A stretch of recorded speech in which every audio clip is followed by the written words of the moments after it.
Good afternoon, all of you. Today's topic is trigonometric equations. Now, what are trigonometric equations? First, the definition. Equations which involve trigonometric functions of a variable are called trigonometric equation. For example, if I say sin x equal to root 3 by 2, this is an equation which involve a trigonometric term, that is sin of x, and x is a variable here. So this is a trigonometric function of a variable. So this is called a trigonometric equation. Now before starting trigonometric equation, first you should know what are periodic function. Now what are periodic function? Functions whose value repeats after a fixed interval of time. After a fixed interval. Those are called periodic functions. So sine, cos, tan, all these are periodic functions. Now the value of sin x and cos x repeats after an interval of 2 pi. So what is the period of sin x and cos x? It is a period of 2 pi. That means after every 2 pi, the value of sin and cos will repeat. Similarly for tan x, the value will repeat after an interval of pi. So what is the period of tan x?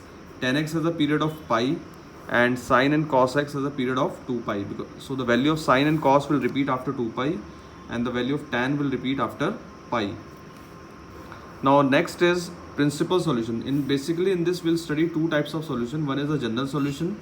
General solution means the solution which will contain all the possible values and its answer you will express in terms of an integer n.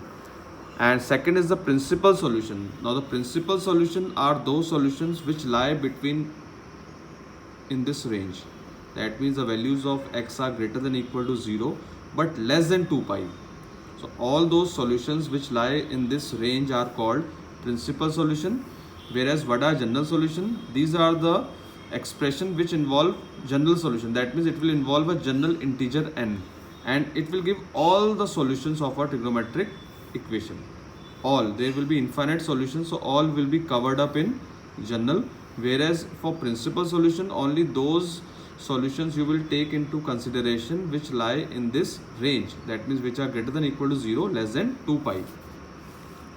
Now comes the general solution of some trigonometric equation. Number one is when the value of sin x is 0. When the value of sin x is 0, then the value of x, the general solution is n pi, where n is a integer. Or we can say that the value of sin x is 0 when this x, that means this angle, is a integer multiple of pi.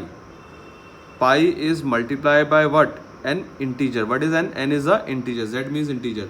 So whenever you will have any integer multiplied by pi, the value of sine of that angle is always 0. For example, if I say sine 3 pi, the value of sine 3 pi will be 0 because the multiple of pi is an integer. It is an integer. If I say what is the value of sine 101 pi, so again the answer will be 0 because what is the value here? Again it is a integer. So any integer multiplied by pi and then that value in sine will always be 0. So that means sine x is 0 when x is a value of, what is the value of x? N pi. That means when x is a integral multiple of pi. Similarly, cos x equal to 0 when x is odd multiple. This is what? Odd number, na? 2n plus 1. What type of number? Odd multiple of pi by 2. Odd multiple of pi by 2 means 1 into pi by 2. 1 is an odd number. 3 into pi by 2, comma 5 into pi by 2.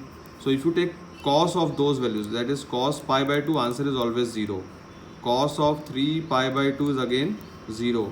Cos of 5 pi by 2 is again 0. So whenever there is an odd multiple of pi by 2 and you are seeing the value in cos, the answer is always 0. If I say what is the value of cos 101 pi by 2, so what is the multiple of pi by 2 here? Odd number. So again the answer will be 0.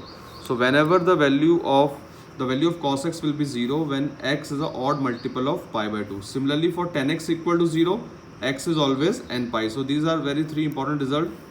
When tan theta 0, theta is n pi, or when you say when tan x is 0, x is n pi. When sin theta or sin x is 0, then theta or x will be n pi. When cos theta or cos x equal to 0, theta or x will be 2n plus 1 pi by 2. So these are the three important results. Sin x 0, x n pi, cos x 0, this, and tan x 0 again n pi. Now based on this, we'll study three theorems.